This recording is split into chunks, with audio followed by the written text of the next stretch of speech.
2020 match தான் life கடைசி வரைக்கும் அடிச்சு நீ ஆடு மாம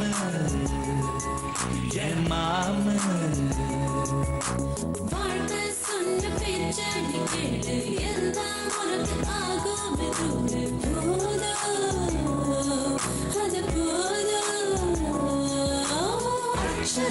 அச்சோ ஏதேதோ ஆயாச்சோ அட 5 நிமிஷத்தில் இருந்த இன்பமும் பறந்து போயாச்சோ நெஞ்சத்தை கிள்ளாதே அது பாவம் கொள்ளாதே நெஞ்சத்தை கிள்ளாதே அது பாவம் கொள்ளாதே வாழ்வை ஒன்றாய் வாழ்வோம் வா நெஞ்சத்தை கிள்ளாதே அது பாவம் கொள்ளாதே நெஞ்சத்தை கிள்ளாதே அது பாவம் கொள்ளாதே வாழ்வை ஒன்றாய் வாழ்வோம் வா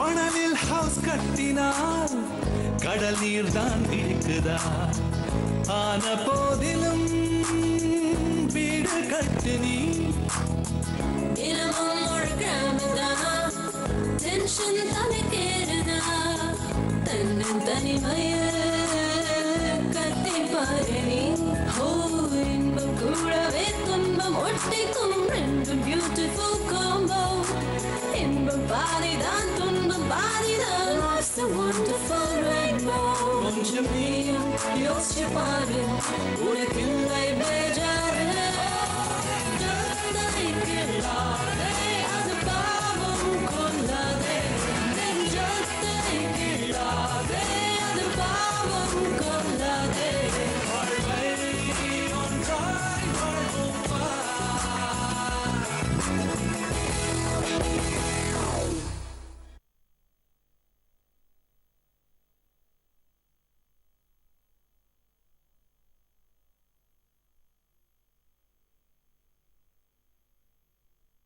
சந்தியா, நீ இன்னும் சின்ன பொண்ணாவே இருக்கியே. ஆரம்பத்துல கல்யாணம் ஆன புதுசுல நீ இந்த மாதிரி சொல்லலாம். இதையே பழக்கமா வச்சுக்கிட்டேன்னு வைய, பேசாம உங்க அண்ணன் வீட்லயே போயிருன்னு அனுப்பிச்சிருவாங்க. நீங்க எப்படி கேட்டாலும் எந்த பாஷையில கேட்டாலும் நான் உங்களுக்கு கொடுக்க போறது வழக்கமான இந்த 100 ரூபாய் தான்.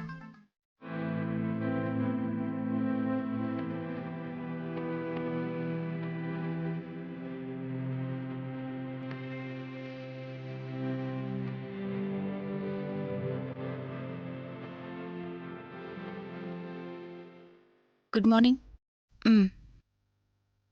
NVR morning madam. இன்னைக்கு சரியா 9 மணிக்கு அப்புறம் ஸ்டாஃப் அட்டெண்டன்ஸ் என்னோட டேபிளுக்கு வரணும். சரிங்க மேடம். அதுக்கு மேல லேட்டா வரவங்க என்னோட கேபினுக்கு வந்து சைன் பண்ணட்டும். சரிங்க. இதுல ஏதாவது உன் ஸ்டாஃப் பாசத்தை காட்டுன அப்புறம் மெமோ வாங்க நீ ரெடியா இருக்கணும். ஜாக்கிரதை. சரிங்க மேடம்.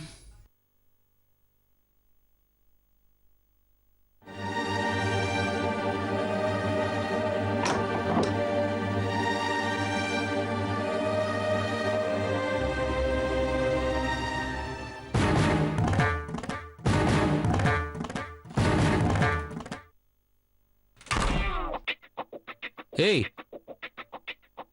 என்விஆர், என்ன புது பழக்கம்? ரிஜிஸ்டர்ல கை வைக்கிற? நீ கடன் கொடுக்குற லிஸ்ட் ஏதாவது எழுதி வச்சிருக்கியா? சும்மா இருங்க சார், மேடம் மூடு பாகல இது. அது மூஞ்சியே அப்படிதான். சரியான ராகுகால யமகண்டத்துல பிறந்திருப்பாங்க.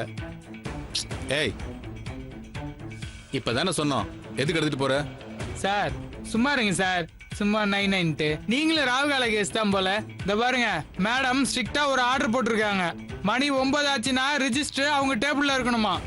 தரவத்தா வச்சுனா அங்க போய் தான் கையெழுத்து போடணும். அதுக்கப்புறம் தான் உங்க வேலையை ஆரம்பிக்கணும். குர்ரா. நல்ல வேலை, உன்னை எங்கேயும் நிக்க விடாம இழுத்துக்கிட்டு வந்துட்டேன். இல்லைன்னா இந்த அந்த அட்வைஸ் சேத்துல மாட்டிக்கிட்டு அவஸ்தைப்பட வேண்டியதா இருக்கும். பா, கிரேட் எஸ்கேப். மார்னிங்ண்ணா. Good morning. Good morning.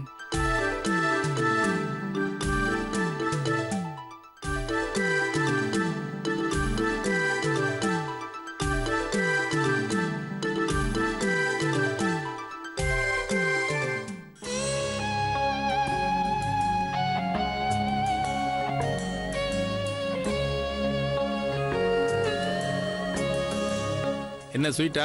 ராத்திரி முழுக்க கூட இருந்தேன், அப்ப தரல, இப்ப வந்து கொடுக்குற. வாங்கிக்கங்க. இந்தாங்க மேம். என்ன சார் ஒரு பாயிண்ட் தனியா இருக்கு? மேடம்க்கு ஸ்பெஷலாவா? உங்க பாட்டிக்கு. போய் வேலையை பாரு. டேய், why this tension? Any news from the babe? பின்ன என்னடா, காவியா வரேன்னு சொல்லியிருக்கா. அவளுக்காக எடுத்து வச்சிருந்த ஸ்வீட் இந்த கடவம் பொண்ணு கொடுக்கணுமா?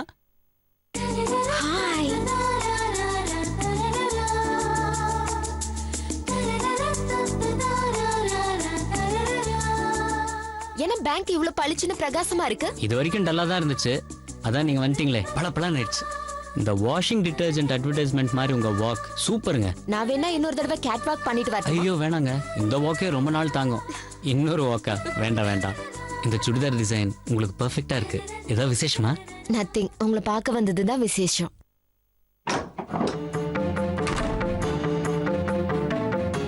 மிஸ்டர் முரளி, இன்னைக்கு நீங்க வந்ததே 9:05க்கு.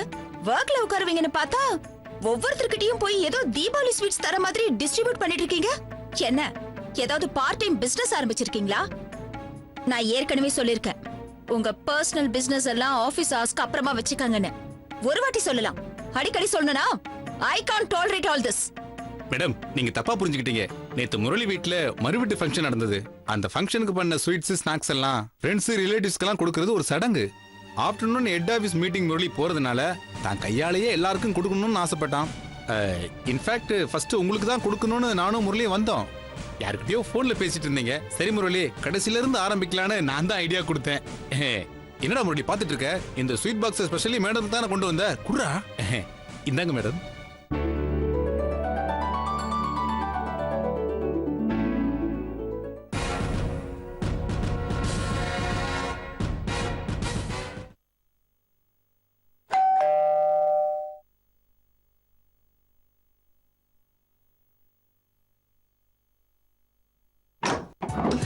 வாங்க வாங்க. எப்படி இருக்கீங்க? நல்லா இருக்கேன். நீங்க எப்படி இருக்கீங்க? நல்லா இருக்கேன். உட்காருங்க. எப்படி வீடு கரெக்டா கண்டுபிடிச்சீங்க? ஈஸியா இருந்ததா? இங்க பக்கத்துல தான் என் நாத்தனார் வீடு இருக்கு, அதனால கொஞ்சம் ஈஸியா கண்டுபிடிச்சிட்டேன். வீட்டை நல்லா வச்சிருக்கீங்களே. வாங்கி எத்தனை வருஷம் ஆச்சு? இது வாடகை வீடு தாங்க. இன்னும் சொந்தமா வீடு வாங்குற அளவுக்கு வரல. அதுக்கெல்லாம் ஒரு குடுப்பனை வேணும்ல. அப்படிலாம் ஒண்ணு இல்லைங்க, எல்லா கால நேரம் வரும்போது தானா அமையுங்க. ஆமா, உங்க வீட்டுக்காரர் எங்க வேலை செய்யறாரு? ஸ்டேட் கவர்மெண்ட்ல சீனியர் கிளர்க்கா இருக்காரு. உங்க ஹஸ்பண்ட்? ஆரம்பத்துல பிரைவேட் கம்பெனில வேலை பார்த்துட்டு இருந்தாரு. இப்ப தனியா சொந்தமா பிசினஸ் பண்ணிட்டு இருக்காரு. பிசினஸா? நல்ல வருமானம் வருதா? ஏதோ நல்லபடியா போயிட்டு இருக்குங்க. இவரையும் அந்த ஒண்ணுத்துக்காக அத வேலையை விட்டுட்டு பிசினஸ் ஏதாவது பண்ண சொல்லலாம். இவரு அதுக்கெல்லாம் சரிப்பட்டு வர மாட்டாரு. என்ன யோசிக்கிறீங்க? ஒண்ணும் இல்ல. உங்களை உட்கார வச்சுட்டு ஒண்ணு கொடுக்காம இருக்கேன் பாத்தீங்களா? என்ன சாப்பிடுறீங்க? அதெல்லாம் ஒண்ணு வேணாம். நான் வந்த விஷயம் நல்லபடியா முடியட்டும். நான் உங்க வீட்ல விருந்தே சாப்பிடுறேன். கண்டிப்பா முடியுங்க. ஆமா, பொண்ணுக்கு என்ன வயசாச்சு? பொண்ணுக்கு 30 வயசு ஆகுதுங்க. ஏங்க, பொண்ணு நல்லா இருக்கும்னு சொல்றீங்க, வசதியான இடம்னு சொல்றீங்க. அப்புறம் ஏன் அந்த பொண்ணுக்கு கல்யாணம் தள்ளி போச்சு? வேற ஏதாவது பிரச்சனையா? ஐயோ, அதெல்லாம் ஒண்ணு இல்லைங்க.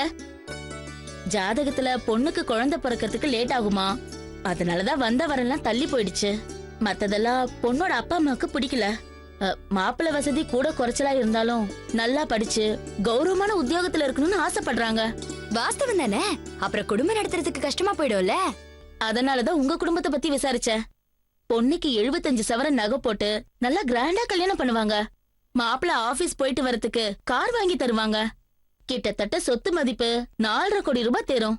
ஆஹா, இப்படி இருந்தாதான் என் பொழப்பு ஓடும் போல இருக்கே. நான் கடவுளை கும்பிட்டது வீண் போகல. அண்ணன் நல்ல வசதி ஆயிடுவாரு. நம்மளும் செட்டில் ஆயிடலாம் போல இருக்கே. என்ன பிருந்தா, என்ன யோசனை பண்றீங்க? புத்திர பாக்கி தள்ளி போகணும்னால சரியா வருமானு யோசனை பண்றீங்களா?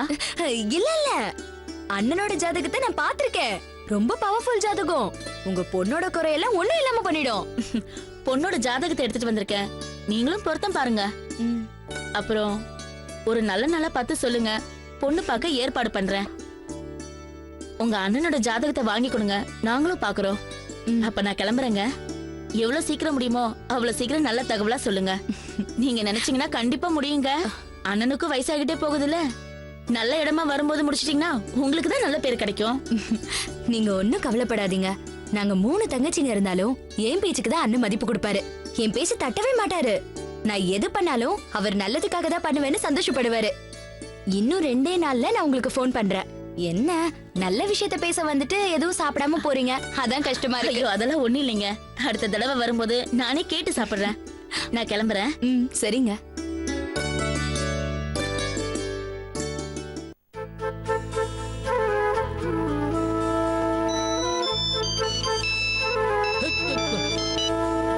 ஹலோ. ஹலோ சார், நாங்கள் அனாதாசிரமத்துலேருந்து ஃபோன் பண்ணுறோம் சார். அனாதை குழந்தைங்களுக்கு டொனேஷன் பண்ணுற ஐடியா இருக்கா? சார், எனக்கே கொஞ்சம் டொனேஷன் தேவைப்படுது. ஒரு 10,000 அனுப்புறீங்களா?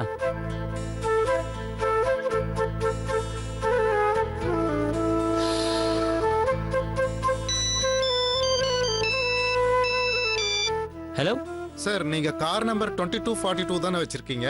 அது சர்வீஸ் முடிஞ்சது சார், அதுக்கு தான் கால் பண்ணோம். காரா? என்கிட்ட காரே இல்லையே. உங்க பேர் வெங்கடேஷ் தானே சார்? உங்க கார் தானே 2242? இல்லைங்க, என் பேர் முரளிங்க. என்கிட்ட காரே கிடையாதுங்க.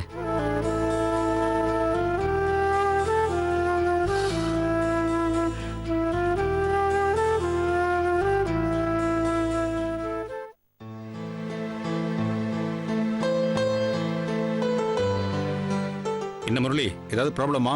இம்பார்ட்டன்ட் கால்க்காக வெயிட் பண்றியா? இல்லையே. இல்ல, ஃபோன் வந்த உடனே பாஞ்சு எடுக்கிற. பெல் அடிக்கிறப்பெல்லாம் உன் லேப்டாப் எகிருது. வேண்டாத கால் வந்தா உன் மூஞ்சி 40 வாட்ஸ் பல்பு பீஸ் ஆன மாதிரி மாறுது. உனக்கு போர் அடிச்சா தேவையில்லாதெல்லாம் கற்பனை பண்ணிட்டு இருப்பியா? டேய், நான் பார்த்துட்டு தான்டா இருக்கிறேன். இருக்காதரா மச்சான், பிரசவத்துக்கு ஆட்டோ இலவசங்கிற மாதிரி காதலுக்காக உதவுறதும் ஃப்ரெண்ட்ஸ் தான், உதவாங்கிறதும் ஃப்ரெண்ட்ஸ் தான். ஆனா சட்டுன்னு உன் ஃபேஸ்ல ரியாக்ஷனை பாக்குறப்ப அது நம்ம தமிழ் பட ஹீரோ கூட வராது. டேய், என்கிட்ட நீ தர்மடி வாங்க போற? ஓகே ஓகே, விஷயத்துக்கு வா. காவியா போனுக்கு தான் வெயிட் பண்ற. என் மூஞ்ச பார்த்து சொல்லு.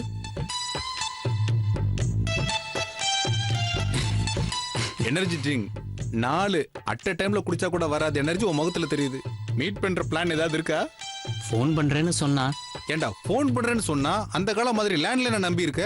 உன் மொபைல் நம்பரை கொடுக்கணும், அவன் நம்பரை வாங்கணும். இதெல்லாம் ஃபாஸ்ட் ஃபுட் யுகண்டா. பார்க்கணும், சிரிக்கணும், அடுத்தது நம்பர் தான். நீ என்னடானா 80 ஸ்கூட்டர் மாதிரி சாச்சி சாச்சி ஸ்டார்ட் பண்றியே. இப்போ வந்திருக்கிற லேட்டஸ்ட் ஸ்கூட்டர் மாதிரி ஆக்டிவா இருக்கணும் தம்பி. எங்க அந்த கடுவம் பொண்ணை தான் சொதப்பிடிச்சே. இன்னைக்கு அந்த ஸ்வீட்டு கொடுத்து ஃபோன் நம்பரை எக்ஸ்சேஞ்ச் பண்ணலான்னு பார்த்தேன். ஆனா அது ஒரு கத்துச்சு. இதுக்கு பயம் வந்து ஃபோன் பண்றேன்னு சைக்கிளை சொல்லிட்டு ஓடிச்சு. ஏண்டா, சுனாமி வரும்போது தான் குல்ஃபி சாப்பிடணும்னு நினைப்பியா? உன் மனசை தொட்டு சொல்லு, எத்தனை தடவை உனக்கு சான்ஸ் கிடைச்சது? ஃபர்ஸ்ட் டைம் 1000 ரூபாய் கொடுத்தல, அப்ப கேட்டிருக்கலாம். அதை விடு. ஃபர்ஸ்ட் டைம் டீசென்சி பார்த்து ஜென்டில்மேனா நடந்துக்கிட்ட. இப்ப ரீசெண்டா 5000 ரூபாய் கடன் கொடுத்தியே, அப்ப கேட்டிருக்கலாம். இல்ல, உன் வீட்டுக்கே வந்தால அப்ப எப்படியும் வாசல் வரைக்கும் வந்து வழி அனுப்பியிருப்பல்ல, அங்க கேட்டிருக்கலாம். எனக்கும் தோணும்டா, இங்க வரைக்கும் வரும். ஆனா என்னமோ தடுக்கும். அபிராமி அபிராமி பெரிய குணா கமல். டேய், காதல் ஒர்க் அவுட் ஆக மெயின் பாயிண்ட் போன் தான்.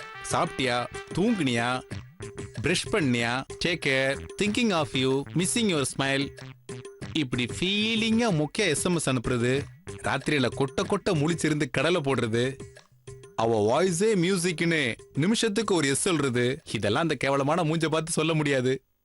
இப்ப சுமாரா இருக்கிற ஃபிகரை தேவதை மாதிரி அழகா இருக்கன்னு நேர்ல சொல்ல முடியுமா? மனசாட்சி உறுத்தும். இதே போன்ல காஜல் அகர்வால் மாதிரி இருக்குன்னு சும்மா அடிச்சு விடலாம். நீ இன்னும் இந்த கோடீஸ்வர முத்திரை யூஸ் பண்ணாம இருக்கியாப்பா? காஜல் அகர்வால் மாதிரி இருக்குன்னு சும்மா அடிச்சு விடலாம். நீ இன்னும் இந்த கோடீஸ்வர முத்திரை யூஸ் பண்ணாம இருக்கியாப்பா?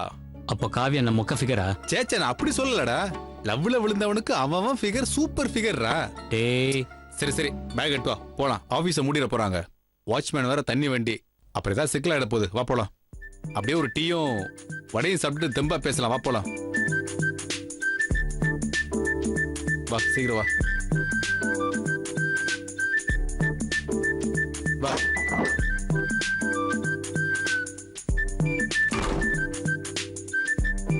இந்தாடா, அப்புறம் ஃபோன் நம்பர் வாங்க மறந்துடாத.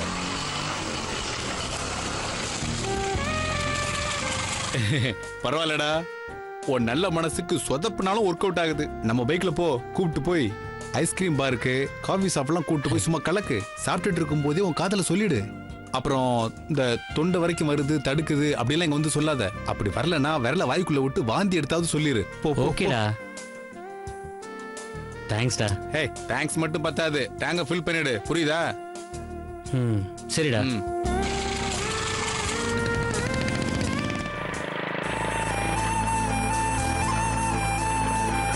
சாரி, கொஞ்சம் லேட் ஆயிடுச்சு. பரவாயில்லைங்க, போலாமா?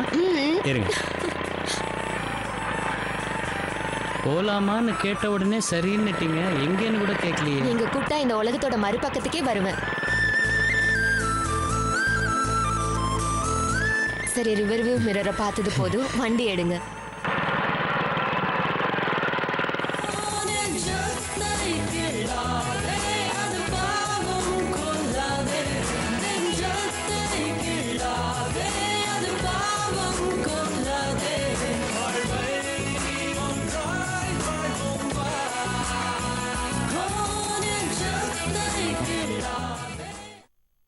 ம், போதும்.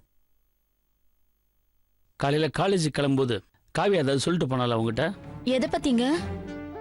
இல்ல, ஈவினிங் ஏதாவது ஸ்பெஷல் கிளாஸ் இருக்குன்னு சொன்னாலா? ம்ஹும். லைப்ரரிக்கு போய் நோட்ஸ் ப்ரிப்பேர் பண்ண உங்ககிட்ட சொன்னாலா? ம்ஹும். இல்லைங்க. அவ கிளாஸ்மேட்ஸ் யாருக்காவது பர்த்டே செலிப்ரேஷன் ஏதாவது சொன்னாலா? ம்ஹும். கிளாஸ்மேட் வீட்டுக்கு குரூப் ஸ்டடி பண்ண போறேன்னு சொன்னாலா? இப்ப எதுக்கு இத்தனை கேள்வி கேக்குறீங்க? நாளைக்கு தப்பா ஏதாவது நடந்துச்சுன்னா போலீஸ்காரன் நம்மள இதெல்லாம் கேட்பான். இப்ப நான் கேட்டதுக்கெல்லாம் பதில் சொல்லாம இருந்தல்ல, அதே மாதிரி அங்கேயும் இருந்தேன்னு வெய்ய, நீங்க தான் நிஜமாவே காவியாவுக்கு அம்மாவான்னு கேட்பான்.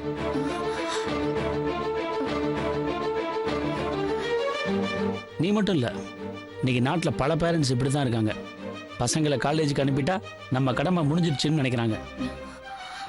எங்க போறாங்க, எங்க வராங்க, என்ன படிக்கிறாங்கன்னு எந்த தெளிவான பதிலுமே எந்த பேரண்ட்ஸ்டும் கிடையாது. இப்ப நம்ம பண்ணே எடுத்துக்கோ, மணி என்ன 9 ஆகுது, 5 மணிக்கு காலேஜ் முடிஞ்சிருச்சு. தவழ்ந்து வந்தா கூட 2 மணி நேரத்துல வந்துடலாம். வண்டியில போனா பாதுகாப்பு இல்லைன்னு தான் காலேஜ் பஸ்ல அனுப்புறோம். எதுக்கு? நேரத்துக்கு வீட்டுக்கு காலேஜுக்கு வரணும் போகணும் தானே. ஆனா நிஜமா என்ன நடக்குது? இதெல்லாம் ஒரு எக்ஸ்ட்ரா கம்ஃபர்ட் அவங்களுக்கு. அடுத்து செல்போன் வித் லேட்டஸ்ட் டெக்னாலஜியோட. எதுக்கு? பெட்ல படுத்துட்டு பொழுது போக்குறதுக்கு. அவ ரூம் கதவை எப்ப திறந்து பார்த்தாலும் புத்தகம் கையில இருக்கிறத விட செல்போன் தான் ஜாஸ்தியா இருக்கு.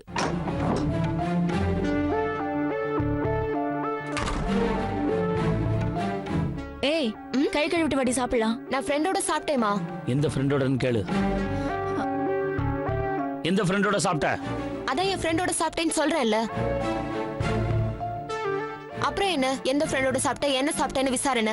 எனக்கு நாளைக்கு இன்டர்னல் எக்ஸாம் இருக்கு, நான் ப்ரிப்பேர் ஆகணும். நான் போறேன்.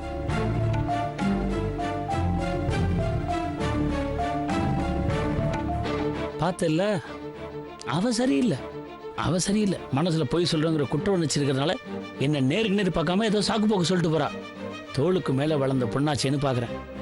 எனக்குன்னு ஒரு பேர் இருக்கு, அதை காப்பாற்ற வேணாம். அட்லீஸ்ட் அதை கெடுக்காமையாவது இருக்கலாம்ல. இந்த மாதிரி அங்க போனேன் இங்க போனேன்னு லேட்டா வர்றதெல்லாம் எனக்கு சுத்தமா பிடிக்கல. சொல்லிட்டேன், படிப்பை தவிர அவ வேற என்ன பண்றதா இருந்தாலும் இந்த வீட்டை நினைச்சு பார்த்துட்டு பண்ண சொல்லு. ஆமா,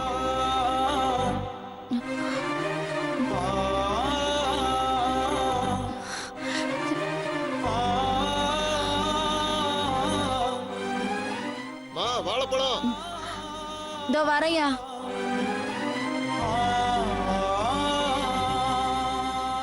ரொம்ப காயா இருக்கேன். இதை எடுத்துக்கோமா.